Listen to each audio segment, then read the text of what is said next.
Lasalle successfully held a brand new event on campus to raise awareness for relationship and gender violence.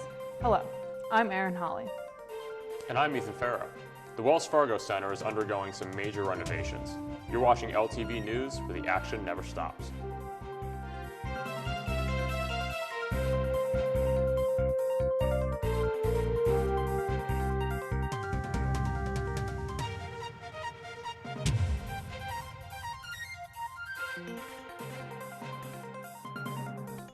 Hello and welcome to LTV News, where we bring you everything from 20th and Olney Avenue, Philadelphia, and the world. There's a lot to catch up on in the next half hour, as I had the opportunity to sit down with Lasalle professor Laurie Colborn to learn more about Lasalle joining the nurses' climate change. 85-year-old finance professor at Lasalle, Josh Bush, is making his 6th appearance at the Penn Relays. Bush will compete in the 100-meter dash just after teaching his 8 a.m. class at Lasalle. Bush, at this time, has no plan on retiring from running anytime soon. Bush said, quote, "As long as I'm healthy, I'm going to keep teaching and I'm going to keep running," end quote. May 1st was National College Signing Day, and seniors from various high schools committed to Lasalle. With music, food, tours, and more on the Hanson Quad, incoming freshmen got a chance to see what life at Lasalle is like and meet some of their new peers. The students also got to sign paperwork and directly commit to Lasalle, earning their spot in the class of 2026. Lasalle organized its first ever Walk a Mile in Her Shoes event on the 27th of April. Male participants were asked to literally walk or run 1 mile in bright red women's high-heeled shoes in campaigning effort to raise awareness on gender and relationship violence. More than 100 men decided to get involved, creating great turnout for this event. Walk a Mile in Her Shoes has been dedicated to promoting equality and ending stereotypes since 2001. Comm student Tori Walker had the chance to learn more about this event. Check it out.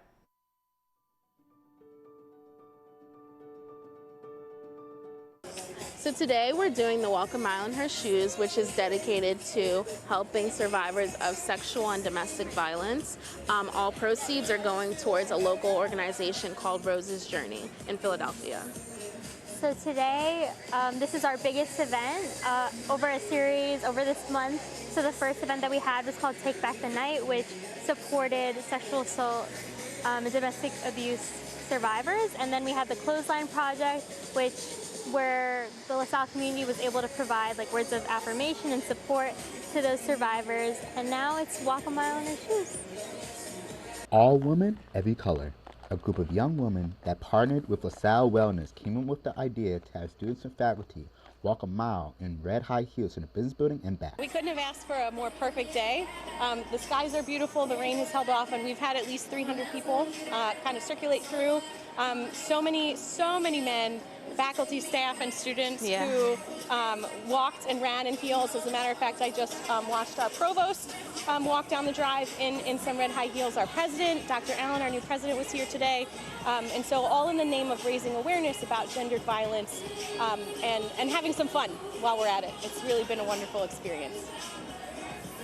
AWEC is looking forward to what the future holds for them. I see all women, every color being a part of LaSalle for years to come. I also see us really reaching all populations and minority groups on campus, partnering with all of the multicultural events and the societies on campus, because we want all women, every color to be something that is very known and stands out at LaSalle overall. LaSalle's new men's basketball coach, Fran Dunphy, was warmly welcomed by LaSalle's athletes, faculty, and students at the Union Ballroom on April 25th. Erin attended this welcome event. Take a look.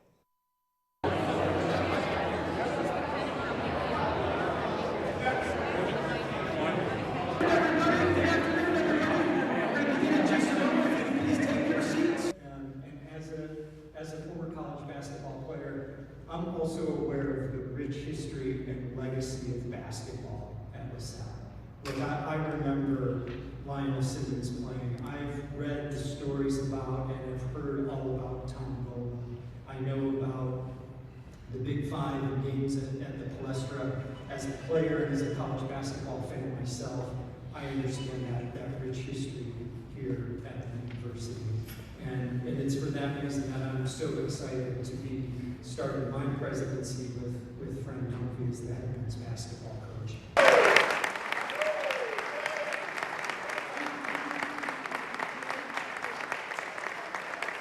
I'm really excited for Fran Dunphy to be the new head basketball coach. He has a lot of experience, and I think that change is a good thing. Ashley Howard was a good coach, but I think that they needed to change, and I'm excited. And now I'm back again, and I'm appreciative of that opportunity. The task is daunting, the challenge is great, and so we're blessed when we get this opportunity. When challenges confront you, what do you do with those things? You accept them? In my case, I did. I had a chance to serve, and so the Christian brothers taught me well many years ago. If you get that opportunity, if you can serve, then do so.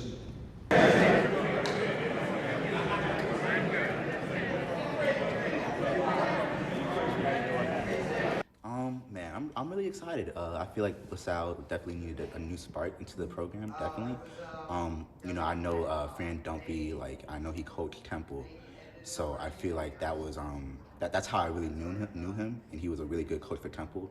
So the fact that he's coming over to help Lasalle out, you know, and it's going to bring a very new spark of recruits and all that, and like a new spark in the whole university as well.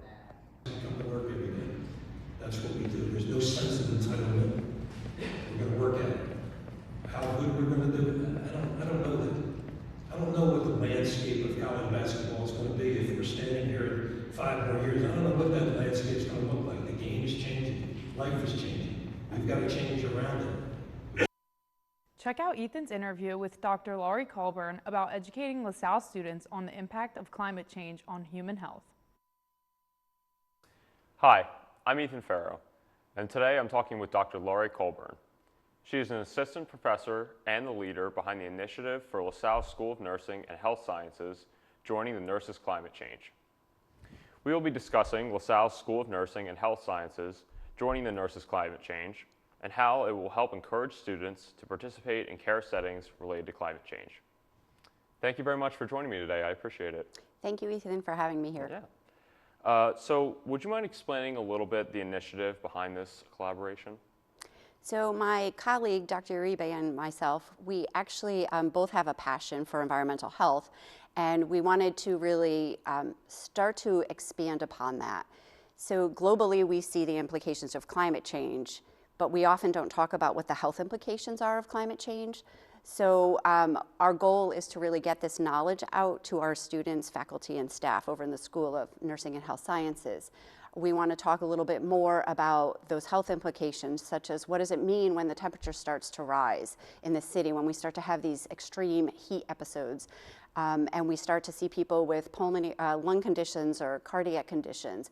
What does that mean for us as caregivers, and how do we get information out to those folks on what they can do to really make sure that they're staying healthy and well within their own settings, or if they're in the hospital, and really talking to the community about the implications of climate change. We saw last year how the Vine Street Expressway, because of an extreme weather event, we saw flooding on the Vine Street Expressway. So what does that mean? What are those implications when we start to see these excessive rainfalls, temperature rising, and things like that with global climate change? So that's really where we want our nursing students to have a strong understanding of the implications on health related to climate change. Gotcha.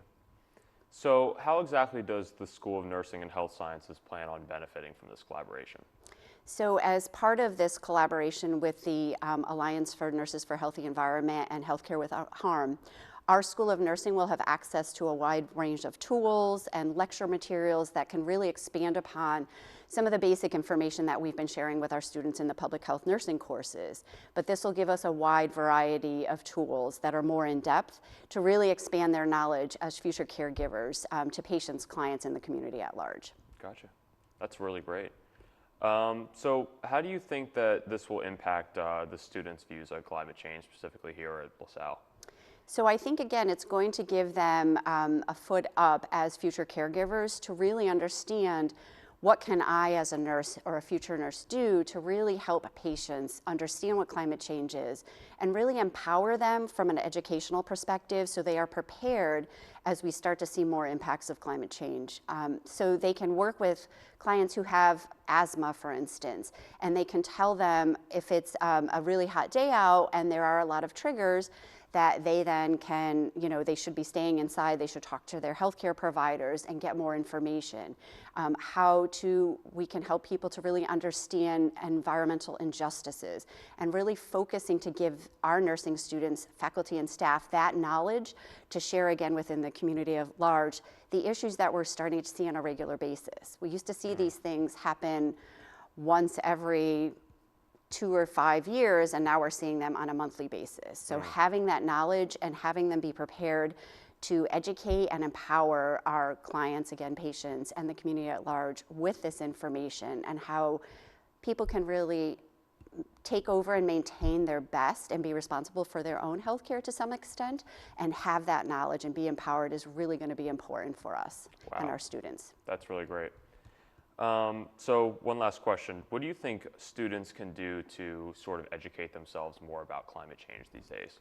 So we're very lucky at Lasalle University. We have a wide array of resources. So we actually have an environmental science department, and there's a lot of wonderful people over there who have a lot of knowledge on actual climate change and what's going on. We also have our School of Public Health that is working on this issue as well.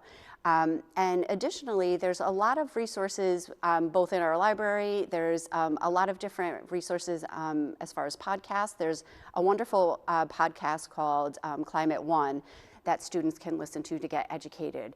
Actually, there's a new book that just came out from the Alliance of Nurses for Healthy Environments that is the second edition of how environmental health can impact the public, and really the nurses' role in that, and how we as healthcare providers can work with the public to really educate and empower them. So there's a lot of resources out there, whether students are in nursing, public health, or really any field across the university. There's a lot of resources that we have on campus, as well as resources that are in the public. So there's a lot of initiatives. We're lucky in the city of Philadelphia also to have organizations like the Delaware River Keepers, who are working on our water quality on the Delaware River. We have the Clean Air Council, who's working not only on air pollution in the city, but a wide array of topics from climate change to air quality to trash and a lot of other initiatives. So again, we're very lucky at LaSalle, we're very lucky in the city of Philadelphia to have a lot of resources that people can kind of tap into to get more knowledge on that.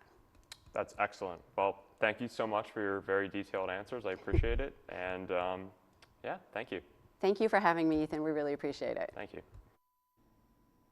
It's time for our first break, but coming up, a new United States Football League Philadelphia Stars mascot is named.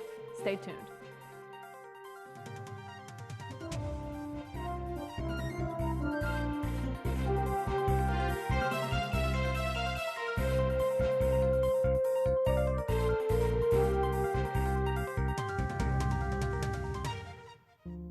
MS does suck.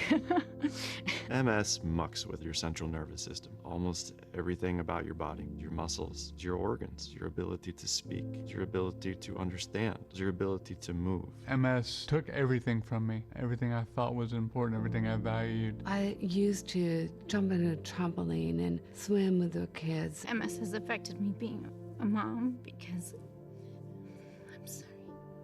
Despite MS, I will keep riding my bike. I will continue to be the strongest mom that I possibly can. I will still dance with my husband. I will continue to live the life that my daughter expects me to live. Multiple sclerosis may be a part of who you are, but it doesn't define you. I will never stop. I will never quit. I'm going to keep being me.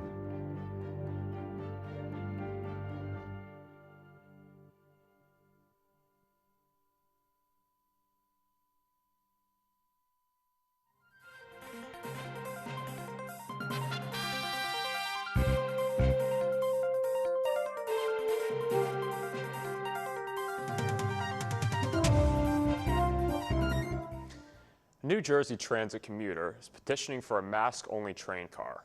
after a federal judge in Florida overturned mask requirements on public transportation and planes. Adam Reach is inspired to follow in their footsteps. Reach is concerned about a potential COVID exposure to his mother, who has underlying health issues, and started an online petition on change.org. Reach claims there are a lot of people out there like her who are concerned about COVID-19 entering their household and harming a vulnerable loved one because of the new mask-optional environment on public transit. Groups that would benefit from this include senior citizens, the immunocompromised, and children under the age of 5, not currently eligible for COVID-19 vaccinations. Reach hopes that the New Jersey Transit will at least consider the idea. The USFL's revived Philadelphia Stars introduced their new mascot to the world, and fans were given the opportunity to vote on the new name for the mascot. Fans were asked to choose between 3 finalists: Astro, Cosmo, and Blob. Blob ended up winning, capturing 65% of fan votes, according to the team. The mascot's new name will be effective immediately. A Philadelphia woman on hospice has one heart-jerking final request: that her dog of 5 years, Rosie, be looked after upon her departure. Valerie Alexander from Old City is suffering from a terminal brain cancer and has a couple weeks left to live, and is primarily concerned with the well-being of her beloved pup. Rosie has accompanied Alexander through her toughest times as well as her happiest, forming an intense bond between the two. Alexander stated, quote, "I don't want her to be sad or locked in a cage or treated badly. I want someone who loves her," end quote. Rosie will require someone with a lot of energy who is willing to give lots of love and playtime. Alexander says she will be truly at peace when she knows Rosie is situated in a loving home. New research from the Centers of Disease Control and Prevention reveals Philadelphians do not exercise nearly as much as other large U.S. cities. A survey centered around leisurely physical activities distributed to locals discovered that 68% of adults in Philadelphia engage in such activity, making us 40th on a list of 49 major cities in terms of health. Some residents were offended by the study's conclusive evidence. Owner of Platoon Fitness, Todd Scott, stated, quote, "If people weren't working out, how could you see someone like me in business?" End quote.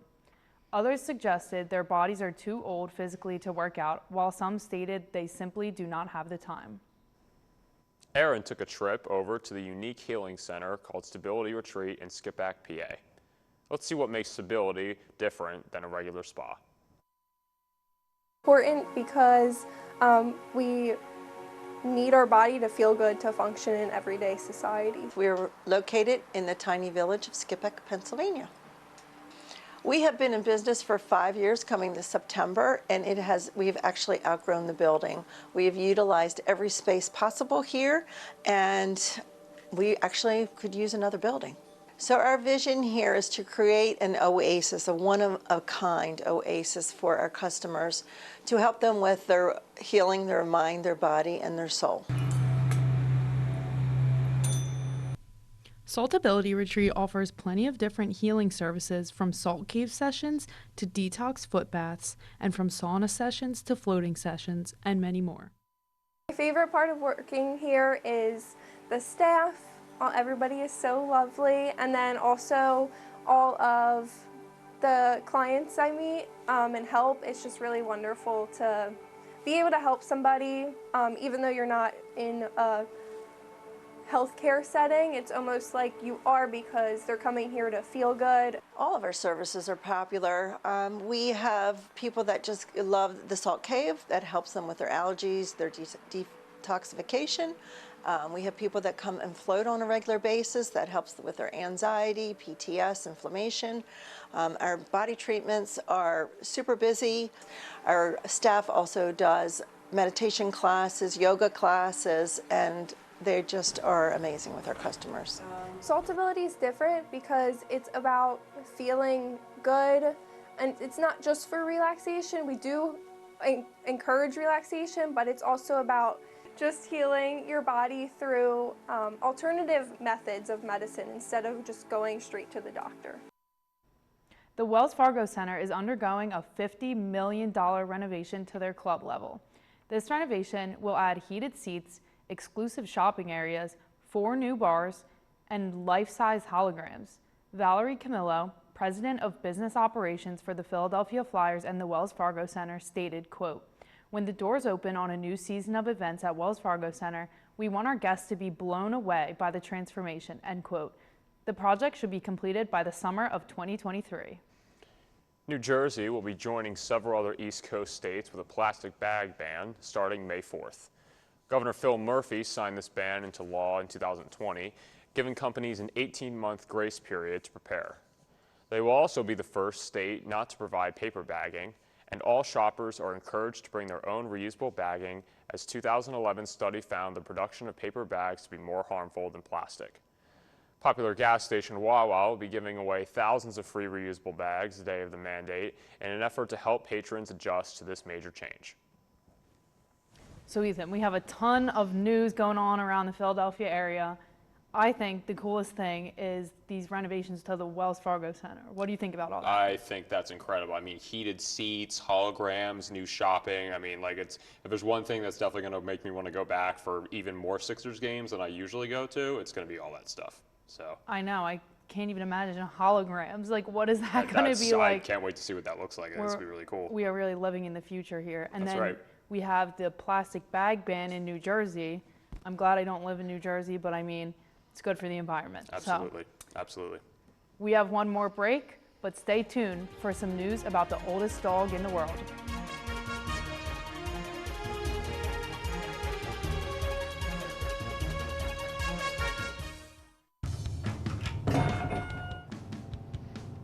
You know you watch.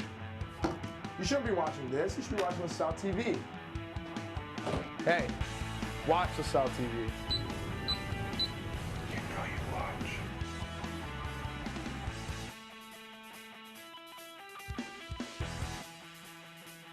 Man, Keegan is taking this You Know You Watch thing way too seriously. You know you watch LaSalle TV.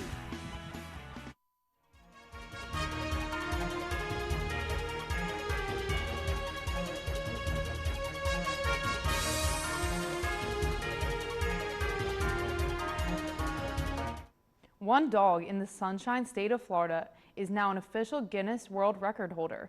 Toby Keith, a Chihuahua, has been named the oldest living dog in the world.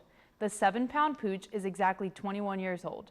It's unusual for a Chihuahua to live that long, since their average life expectancy ranges from 12 to 18 years old. Although Toby does have a heart condition, it doesn't give him too much trouble. His owner says he stays active and is not big on sweets, but does enjoy a treat for breakfast each day. The dog was born on January 9th, 2001. Tennessee State Senate passed a bill that will require drunk drivers to pay child support if they kill the parent. This unanimously passed bill, also known as Bentley's Bill, gives convicted individuals 1 year to begin payments. That individual must keep paying child support until the minor reaches the age of 18. State Representative Mark White says, quote, "A parent is responsible for the education and upbringing of their child, and when the parent is removed from the home over something so, in my opinion, foolish, where we drink and drive and take the life of an innocent person, then someone needs to be responsible for the upbringing of those children," end quote. A Grammy Award-winning artist, Bad Bunny, is set to join the Marvel Cinematic Universe. Bad Bunny, or Benito Antonio Martinez Acacio, plans to play El Muerto, a man who was a champion wrestler that fought Spider-Man in a charity wrestling match. While this isn't the performer's first chance at acting, Bad Bunny made the announcement during a surprise appearance at the Cinemason event, claiming that bringing El Muerto to life is just incredible. Aspirin is no longer recommended to help prevent against heart attacks.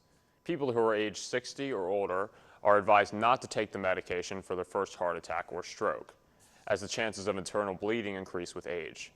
New evidence from doctors has surfaced that using aspirin daily can be harmful for patients in their 50s. A cardiologist claims it is important for the public to understand that the vast majority of Americans without pre-existing heart disease, aspirin does not provide a net benefit. Dunkin' Donuts recently released a new latte flavor, cake batter. The cake batter latte comes with a mix of espresso and cake batter flavoring and is finished with whipped cream, mocha drizzle, and last but not least, rainbow sprinkles. Along with this latte, Dunkin' is also introducing a mango pineapple refresher, cornbread donuts and munchkins, and a tomato pesto grilled cheese. So I'm actually a huge fan of Dunkin' Donuts. I've probably said it before, but I did go out and try this cake batter ice latte. And how was it? It doesn't taste like cake batter at all. It's good. Like, it doesn't taste bad, but I just don't taste any cake batter. I really had higher expectations, but I'm still a true Dunkin' fan forever. Well, that's a shame, but hey, at least you're loyal, you know? Yeah, they have a lot of other new menu items for the spring and summer, so I also tried some of those, but I'm not really sure about these cornbread donuts. That kind of sounds like a weird combination to me. I don't know. I like cornbread, but I don't know about combining that with donuts. I don't know if that would taste good. Maybe you should try it out and let us know when we Yeah. come back next semester. Yeah, I think so. Maybe I will. Well, that just about does it for this episode of LTV News, but be sure to find us on the web as rest of LaSalle TV on our Facebook page. We love to hear your thoughts, so tweet at us using our Twitter handle and start the conversation. And if you missed the scoop and want to see it, you can find episodes on YouTube at our LaSalle TV Philly page. Until next semester, for Sam, Maddie, and the entire crew, I'm Erin Holly. Thanks for watching LTV News, where the action never stops.